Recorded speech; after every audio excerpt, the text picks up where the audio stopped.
Welcome to study blog में आप सभी का स्वागत है।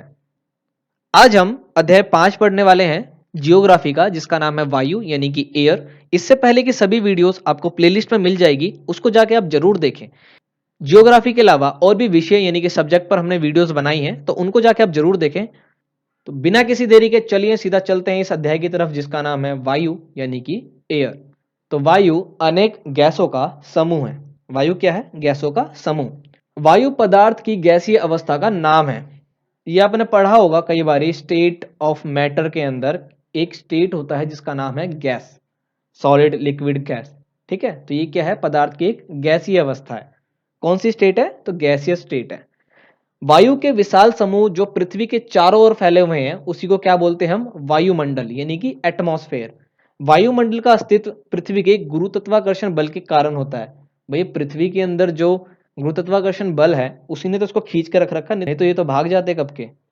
वायुमंडल पृथ्वी की मौसमी दशा तथा जलवायु को व्यापक तौर पर प्रभावित करता है। ये तो था वायु के बारे में कुछ बातें। आगे बढ़ते हैं वायुमंडल की संरचना के बारे में। Structure of atmosphere. वायुमंडल की संरचना। वायुमंडल में सर्वाधिक मात्रा किसकी है? नाइट्रोजन गैस की है। इसकी कुल मात्रा संपूर्ण वायुमंडल में 78% है। यानी नाइट्रोजन कितने प्रतिशत है? तो 78%। इसके बाद 21% भाग में ऑक्सीजन है। वायुमंडल में आर्गन तथा कार्बन डाइऑक्साइड भी है, और इसके साथ साथ अन्य गैस भी हैं। तो देखिए, सबसे ज्यादा किसकी मात्रा है? तो नाइट्रोजन 78%, फिर ऑक्सीजन 21%, फिर आर्गन 0.93%, और फिर कार्बन डाइऑक्साइड 0.03%। और यही 0.3% के कारण हमारी पृथ्वी 15 डिग्री सेल्सियस हमेशा गर्म रहती है। इसी की मात्रा अगर आप बढ़ा देंगे तो पृथ्वी पे ग्लोबल वार्मिंग जैसी समस्या उत्पन्न हो जाएगी, यानी कि वो काफी ज्यादा गर्म होने लगेगी। समझ में आ गया? यहाँ तक कोई दिक्कत नहीं है। आइए हम वायुमंडल के परतों को देखें। इसके बारे में आपने काफी बार पढ़ा भी होगा। वायुमंडल के कुल 5 परत है: ट्रोपोस्फेयर, स्ट्रेटोस्फेयर, मीसोस्फेयर, थर्मोस्फेयर और एक्सोस्फेयर। शोमंडल, समताप मंडल, मध्य मंडल, अयान मंडल और बहिर्मंडल। नहीं समझे? समझ गए होंगे। ये एटमॉस्फेयर की 5 लेयर हैं, जिसको हम हिंदी में शोभ मंडल यानी ट्रोपोस्फेयर को हिंदी में क्या बोलते हैं? शोभ मंडल। स्ट्रेटोस्फेयर को समताप मंडल, मीसोस्फेयर को मध्य मंडल, थर्मोस्फेयर को अयान मंडल और एक्सोस्फेयर को बहिर्मंडल ये कहते हैं। आप याद रखेंगे इसको, ठीक है? नीचे से ऊपर की ओर शोभ मंडल, समताप मंडल, मध्य मंडल, अयान मंडल और बहिर्मंडल। अच्छा, इसके अंदर होता क्या है? तो देखिए एक बार, इसी इमेज को देख करके आप समझ सकते हैं, बाकी इसके बारे में हम आगे पढ़ेंगे। जितने भी मौसम से संबंधित घटनाएं होती है ना, बारिश का होना, बादल, ये सब कहाँ है? ये सब ट्रोपोस्फेयर यानी कि शोभ मंडल के अंदर ही है। इसके बाहर बादल ही नहीं है, यानी कि यहाँ पर बादल है ही नहीं। यहाँ पर बादल वगैरह नहीं है। तो जब बादल नहीं है तो बारिश नहीं होगी। तो बारिश कौन सी लेयर में होती है? शोभ मंडल यानी कि ट्रोपोस्फेयर के अंदर। स्ट्रेटोस्फेयर में क्या होता है फिर सर? देखिए, स्ट्रेटोस्फेयर के अंदर हवाई जहाज उड़ाया जाता है। अब हवाई जहाज बादल के ऊपर उड़ता है, आपने देखा होगा, सुना होगा कई बारी। तो बादल के ऊपर कौन सी लेयर है? स्ट्रेटोस्फेयर। इसी के अंदर ओजोन लेयर भी है हमारी। ठीक है, ओजोन लेयर वायुमंडल के कौन से लेयर के अंदर है? तो स्ट्रेटोस्फेयर यानी कि समताप मंडल के अंदर। तो हवाई जहाज कहाँ उड़ाए जाते हैं? तो समताप मंडल यानी कि स्ट्रेटोस्फेयर के अंदर। टूटता तारा देखा है आपने? हाँ हाँ, वही जिससे देख करके आप फटाफट मन्नत मांग लेते हैं कि भगवान प्लीज फर्स्ट करा देना हमारे को। तो ये जो टूटता तारा है, एस्ट्रॉइड जो होते हैं, ये कहाँ आके जल जाते हैं? कौन सी लेयर में? तो ये मध्य मंडल यानी कि मीसोस्फेयर में आकर के जल जाते हैं। और इसी को आप क्या बोलते हो? टूटता तारा। तो तारा वारा नहीं है, वो एक पत्थर है जो बाहर की तरफ से आया है, यानी कि एस्ट्रॉइड है, जो पृथ्वी के वायुमंडल में घुस रहा है, और वो मीसोस्फेयर यानी कि मध्य मंडल में आकर के जल जाता है। इसी को आप क्या बोलते हो? टूटता हुआ तारा। तो आपसे आप इसको देख करके मांगना मत कुछ भी। इसके ऊपर होता है थर्मोस्फेयर। भाई, इसके अंदर क्या किया जाता है? तो जो हमारे जो रेडियो वेव्स है ना, रेडियो फ्रीक्वेंसीज की जो वेव्स हैं, टीवी वगैरह जो आप देखते हो, उसकी जो सैटेलाइट है वो इसी लेयर में मूव करते रहते हैं। जो भी हम सैटेलाइट टीवी वगैरह के लिए, रेडियो वगैरह के लिए यूज करते हैं, वो हम थर्मोस्फेयर यानी कि आयन मंडल के अंदर करते हैं। उसके बाद बाहर की लेयर को हम क्या बोलते हैं? एक्सोस्फेयर यानी कि बहिर्मंडल। समझ गया आप आराम से? बादल वगैरह की घटना किस में होती है? शोभ मंडल यानी कि ट्रोपोस्फेयर के अंदर। हवाई जहाज कौन सी लेयर में उड़ाई जाती है? स्ट्रेटोस्फेयर यानी कि समताप मंडल के अंदर। ओजोन लेयर किस लेयर में है? समताप मंडल के अंदर। उल्का जो होते हैं वो किस लेयर में आके जल जाते हैं? मीसोस्फेयर के अंदर। टीवी वगैरह के जो सैटेलाइट है, यानी जो तरंगे भेजी जाती हैं, रिसीव की जाती हैं, वो आयन मंडल यानी कि थर्मोस्फेयर के अंदर, और उसके बाहर का जो लेयर है वो एक्सोस्फेयर। समझ गए आप आराम से? चलिए आगे देखते हैं। आइए इनके बारे में पढ़ लेते हैं। जैसा कि मैंने अभी आपको बता ही दिया है, अब तो आपको याद हो गया होगा। तो सबसे नीचे वाली लेयर कौन सी होती है? क्षोभ मंडल यानी कि ट्रोपोस्फेयर। क्षोभ मंडल वायुमंडल की सबसे निचली परत है। इसकी ऊंचाई ध्रुव पर सबसे कम तथा विषुवत वृत्त पर सबसे अधिक होती है। अब ये ध्रुव और विषुवत वृत्त के बारे में हमने ग्लोब वाले चैप्टर में पढ़ा है। क्षोभ मंडल में ही वर्षा, झंझावत या बादल बनने की घटना होती है, क्योंकि इसके ऊपर तो बादल होते ही नहीं है। तो बादल कौन से मंडल में होता है? तो क्षोभ मंडल में, ये आपको याद रखना है। समताप मंडल, समताप मंडल क्षोभ मंडल तथा मध्य मंडल के बीच स्थित है। इसमें किसी प्रकार की मौसमी परिवर्तन नहीं होता, क्योंकि यहाँ बादल ही नहीं है। तो यहाँ पर क्या उड़ाया जाता है? हवाई जहाज। इसी लेयर के अंदर ओजोन परत है, यानी कि ओजोन लेयर है, जिसको O3 से डिनोट किया जाता है, जिसको O3 कहते हैं, जो पृथ्वी पर पैराबैंगनी किरणें यानी अल्ट्रावायलेट रेज जो है ना, उसको आने से रोकती है। उसके बाद है मध्य मंडल। इसकी ऊंचाई 50 से 80 किलोमीटर तक मानी जाती है। इस मंडल के ऊपर तथा नीचे के मंडल में पर्याप्त अंतर पाया जाता है, इसलिए इसे मध्य मंडल कहते हैं। इस मंडल में ऊंचाई के साथ तापमान में गिरावट आती है। इसकी ऊपरी सीमा तक तापमान -80 डिग्री से 0 डिग्री हो जाता है। उसके बाद है तापमंडल यानी कि आयन मंडल। तो मध्य मंडल के ऊपर वायुमंडलीय भाग को हम क्या कहते हैं? तापमंडल। इस स्तर में ऊंचाई बढ़ने के साथ, परंतु इस मंडल में वायुमंडलीय घनत्व अत्यंत कम होता है, अतः वायु दाब न्यूनतम होता है। यहाँ पर एयर प्रेशर बिल्कुल लो हो जाता है। मैंने ऊपर जब इमेज दिखाया था उसमें मैंने और भी चीज़ें बताई हैं जो इसमें नहीं लिखी गई हैं, तो उसको भी आप ध्यान रखेंगे। उसके बाद सबसे एंड में होता है बहिर्मंडल यानी कि एक्सोस्फेयर। बहिर्मंडल पाया जाता है, इसे आयतन मंडल भी कहते हैं। इसकी ऊंचाई सामान्यतः 640 से 1000 किलोमीटर तक मानी जाती है। इसमें हल्की गैस जैसे हीलियम तथा हाइड्रोजन प्रचुर मात्रा में पाई जाती है। तो यहाँ पर आपने पढ़ लिया वायुमंडल के यानी एटमॉस्फेयर के लेयर के बारे में। इसके बाद है तापमान, मौसम, जलवायु तथा बादल। सुना होगा कई बार ये आपने। आइए जानते हैं क्या है। तापमान यानी कि टेम्परेचर। पृथ्वी पर ऊर्जा का मुख्य स्रोत क्या है? सूर्य है। पृथ्वी को ऊर्जा ताप तथा प्रकाश के रूप में प्राप्त होती है, जो कि हमें सूर्य देता है। सौर ऊर्जा को सौर विकिरण कहते हैं, जिसके लघु तरंग विकिरण से पृथ्वी ऊर्जा तथा तापमान प्राप्त करती है। पृथ्वी सौर विकिरण का मात्र 2 अरबवां हिस्सा प्राप्त करती है। पृथ्वी के सभी भाग समान रूप से ताप प्राप्त नहीं करते हैं, क्योंकि पृथ्वी जो है वो 23.5 डिग्री झुकी हुई है। ये हमने ग्लोब वाले चैप्टर में भी आसानी से पढ़ लिया था, और ग्लोब के बाद जो हमने चैप्टर पढ़ा है उसमें भी हमने इस बात को जाना था। तो देखिए, पृथ्वी पर सभी जगह यानी पृथ्वी पर सभी जगह पर एक समान ताप नहीं रहता, इसलिए यहाँ पर तापमान जो है वो चेंज होता है, मौसम परिवर्तन होता रहता है। तो तापमान की विषमता के प्रमुख कारक है, यानी तापमान अलग अलग क्यों होता है, तो इसका कुछ कारण बताए गए हैं। तो पहला है अक्षांशीय वितरण, ऊंचाई, स्थल, जल का प्रभाव, समुद्री धाराएं, प्रचलित पवनें, दिन की अवधि, वायुमंडल की पारगम्यता आदि। समझ गए भैया? अक्षांश रेखा को हमने पढ़ा था ना, उसके अंदर हमने जाना था जो कर्क रेखा से मकर रेखा के बीच का जो क्षेत्र है, वहां पर सबसे ज्यादा हीट होता है, यानी सबसे ज्यादा गर्मी मिलती है। उसके ऊपर कम और पोल पर बिल्कुल ही कम। तो अक्षांश वितरण हुआ भाई। उसके बाद हाइट, स्थल हो गया, किस जमीन पे आप रहते हो। अब मरुभूमि में कोई रह रहा हो तो उसको ज्यादा गर्मी मिलेगी, और जो नॉर्मल थोड़े एरिया में रह रहा होगा उसको कम मिलेगी। भाई जल वहाँ का यानी पानी का प्रभाव कैसा है, जो पानी से कोसों दूर है उसको गर्मी ज्यादा मिलेगी, जो पानी के थोड़ा पास रहेगा, जैसे बीच वगैरह जो होते हैं, वहां पर गर्मी कम होती है। तो ये आप समझ गए होंगे। उष्णकटिबंधीय क्षेत्र सर्वाधिक तापमान प्राप्त करते हैं, और ये वही क्षेत्र है जो मैंने अभी बताया, कर्क रेखा से लेकर के मकर रेखा के बीच का। जबकि ध्रुवीय क्षेत्र सबसे कम तापमान प्राप्त करते हैं। पोल पर जो है तापमान सबसे कम होता है, इसलिए वहां पे बर्फ जमा हुआ है हमेशा। सामान्यतः क्षोभ मंडल के प्रति 165 मीटर की ऊंचाई पर 1 डिग्री तापमान में कमी आती है।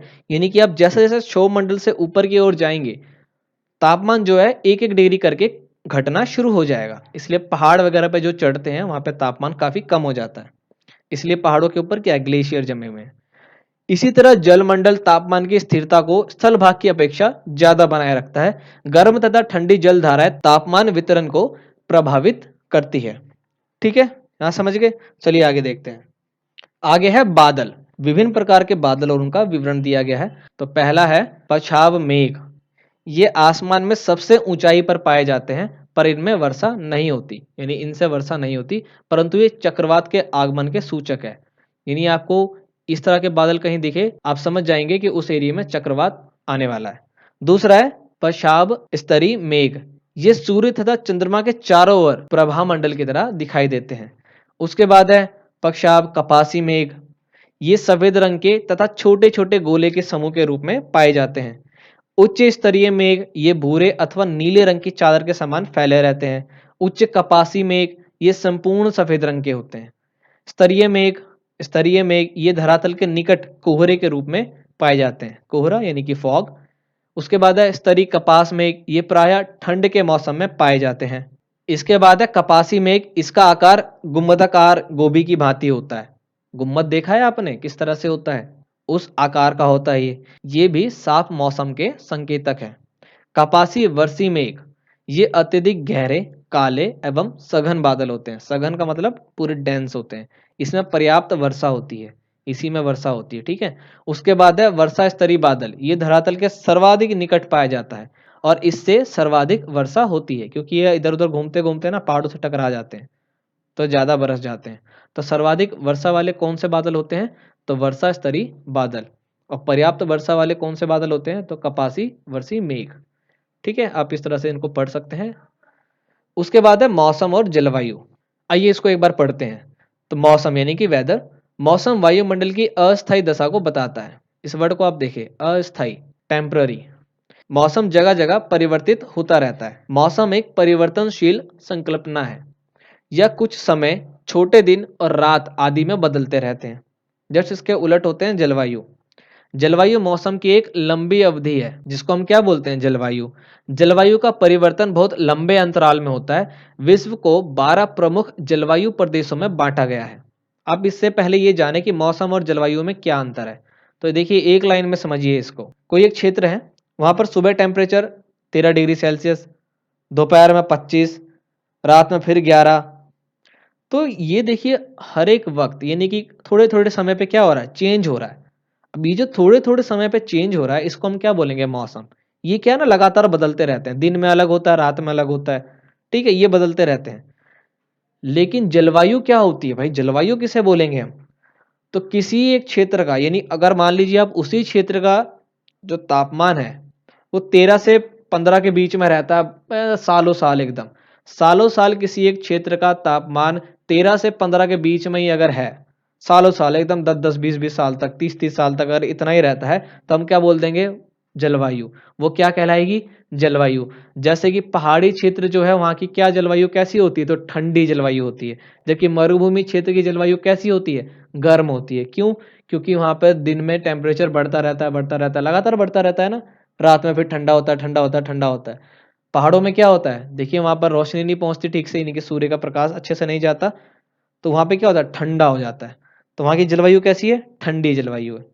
ठीक है, लगातार परिवर्तन होने वाला जो तापमान है वो क्या कहलाता है, मौसम।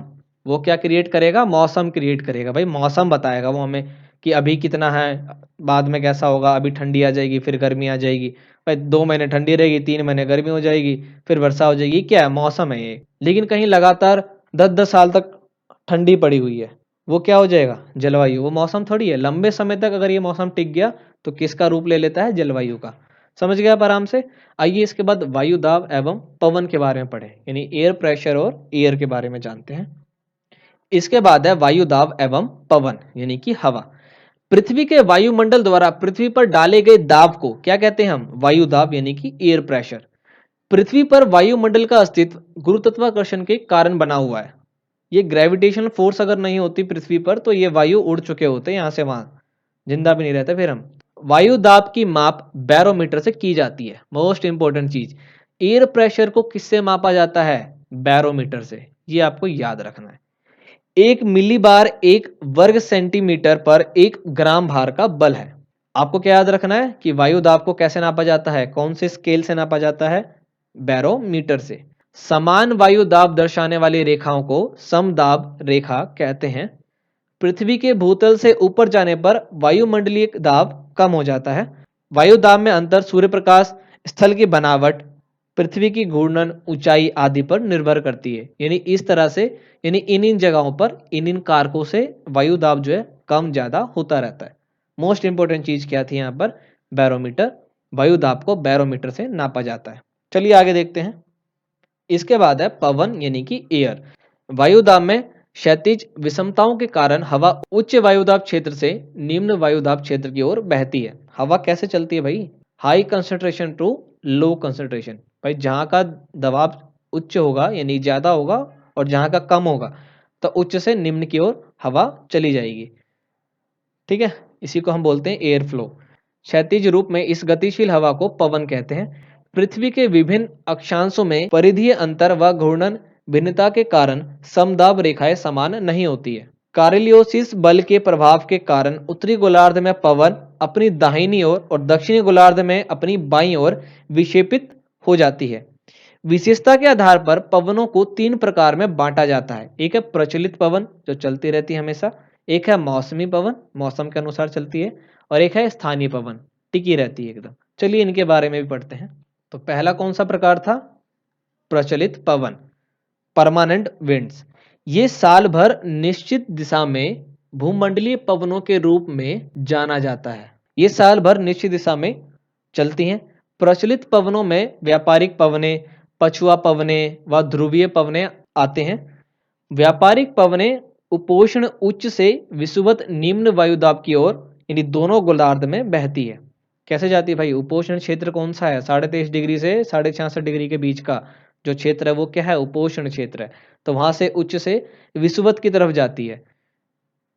देखिए ऐसे समझिए आप, जैसे ये हमारा ग्लोब है, ये हमारा इक्वेटर, ये कर्क रेखा, ये मकर रेखा, और ये जो 66.5 डिग्री वाली रेखा है, मैंने थोड़ी बड़ी कर दी है ताकि आपको दिखे।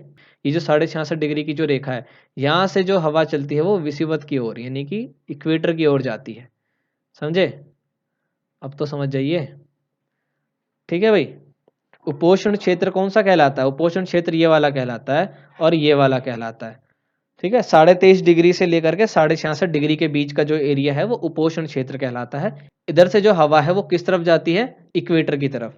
ठीक है, विषुवत रेखा के समीप टकरा कर यह वर्षा कराती है। भाई दोनों तरफ से हवा आ रही है, टकराती है और फिर ये क्या करती है? वर्षा करा देती है। पछुआ पवने उपोष्ण उच्च दाब से उपध्रुवीय निम्न वायु दाब की ओर बहती है। ध्रुवीय पवने उपध्रुव की ओर बहती है। ठीक है, इसके बाद है मौसमी पवने। जो इंपॉर्टेंट है उसको थोड़ा आप ध्यान दीजिए ज्यादा, ताकि एग्जाम पॉइंट ऑफ व्यू में वो चीजें आपको ध्यान रहे। मौसमी पवने यानी कि सीजनल विंड्स, ये पवने मौसम बदलने के साथ बदलती रहती है। गाना सुना होगा आपने एक, मौसम की तरह तुम भी बदल तो ना जाओगे। मौसम की तरह तुम भी बदल तो न जाओगे। ये जो पवन होती है मौसम के अनुसार बदलते रहते हैं, ऐसे इंसानों से भी दूर रहना चाहिए। मौसमी पवनों में मानसूनी पवन तथा समुद्र समीर, पर्वत व घाटी समीर आदि प्रमुख है। मानसूनी पवनें 6 माह तक स्थल की ओर चलती हैं और 6 माह तक समुद्र की ओर चलती है। यानी 6 महीने तक समुद्र से स्थल की ओर जाएगी और 6 महीने तक स्थल से समुद्र की ओर जाएगी। मानसूनी पवन मुख्यतः हिंद महासागरीय क्षेत्र की विशेषता है। ठीक है भाई, मानसूनी पवन मुख्यतः हिंद महासागरीय क्षेत्र की विशेषता है। स्थल से समुद्र की ओर बहने वाली पवन को स्थलीय समीर तथा समुद्र से स्थल की ओर बहने वाली पवन को समुद्रीय समीर कहा जाता है। इसी तरह पर्वत तथा घाटी में ताप भिन्नता के कारण हवाएं चलती रहती है। भाई जहाँ का टेम्परेचर अप डाउन कर दोगे आप, कंसंट्रेशन ऊपर नीचे हो जाएगा यानी दबाव ऊपर नीचे हो जाएगा, तो हवा एक तरफ से दूसरी तरफ मूव करना शुरू कर देगी। तो ये था मौसमी पवनें जो मौसम के अनुसार बदल जाती है। उसके बाद है स्थानीय पवनें यानी कि लोकल विंड। ये पवनें तापमान तथा वायु दाब के स्थानीय अंतर से चला करती हैं। भाई वहीं की पवन है, ये लोकल विंड्स है। तो यहाँ पर हमने 3 तरह के विंड्स के बारे में पढ़ लिया, जो था प्रचलित पवन, मौसमी पवन और स्थानीय पवन। चलिए इसके बाद मानसून के बारे में पढ़ते हैं। इसके बाद है मानसून। मानसून शब्द की उत्पत्ति अरबी शब्द मौसिम से हुई है। मानसून हवाओं के प्रभाव के मार्ग को बताता है। शीतकाल में हवाएं स्थल से समुद्र की ओर तथा ग्रीष्म काल में समुद्र की ओर बहती है। इस प्रकार हवाओं के प्रभाव के आधार पर मानसून को 2 प्रकारों में विभाजित किया गया है। पहला है ग्रीष्म मानसून, समर मानसून। इस समय सूर्य कर्क रेखा के ऊपर होता है, इसलिए ताप की अधिकता होती है, फलस्वरूप निम्न दाब का निर्माण होता है। मध्य एशिया का वायु दाब समुद्र के वायु दाब से कम है। आपने यहाँ पे देखा होगा कर्क रेखा वगैरह, इसके बारे में हमने ग्लोब वाले चैप्टर में अच्छे से पढ़ा है।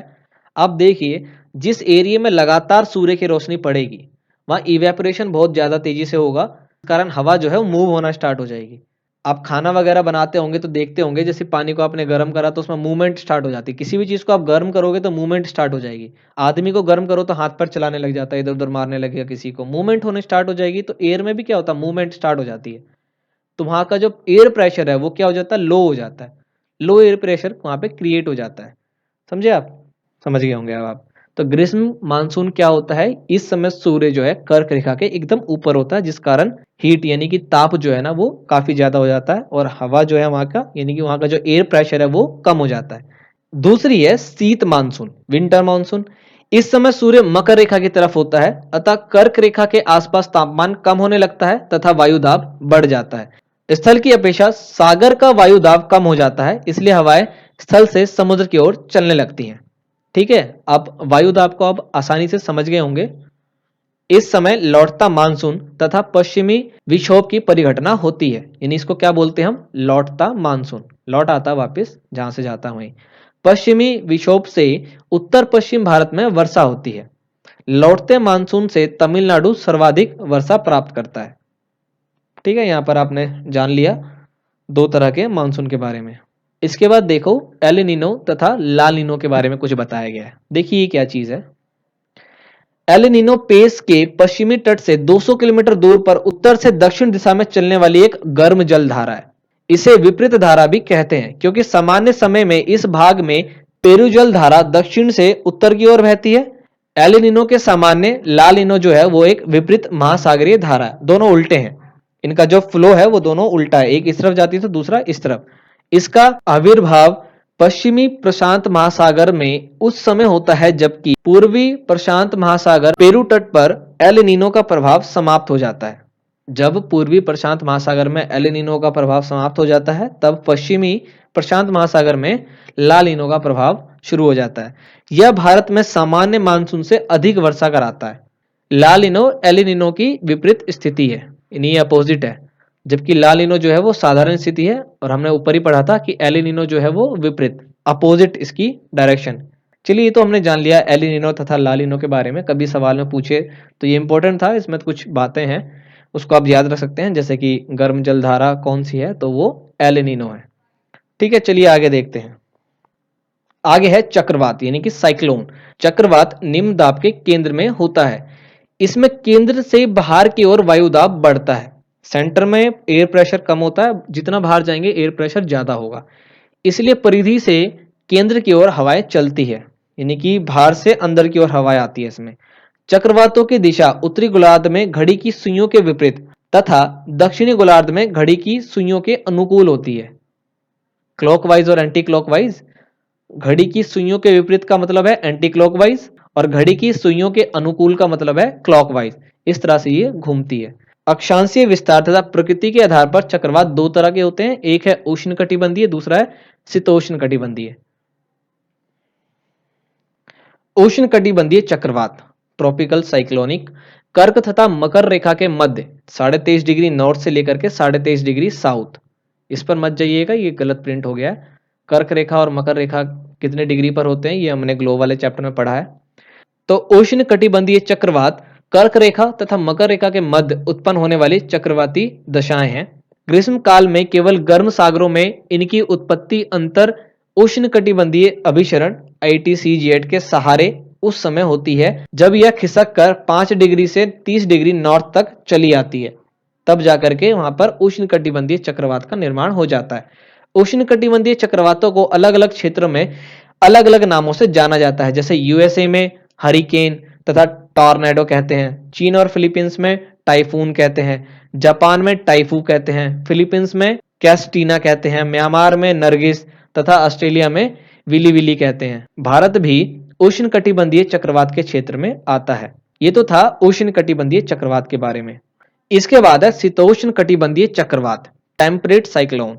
शीतोष्ण कटिबंधीय चक्रवात 35 डिग्री से 65 डिग्री अक्षांश के मध्य दोनों गोलार्ध में उत्पन्न होते हैं, यानी कि साउथ में भी और नॉर्थ में भी। ये पछुआ पवनों के प्रभाव से पश्चिम से पूर्व की ओर आते हैं। इनके चलने के मार्ग को झंझापथ कहते हैं। ये सामान्यतः शीत ऋतु के समय स्थल और जलीय पृष्ठभूमि में निर्मित होते हैं। इनका आकार गोलाकार तथा अंडाकार दोनों ही होता है। इसके बाद है प्रतिचक्रवात।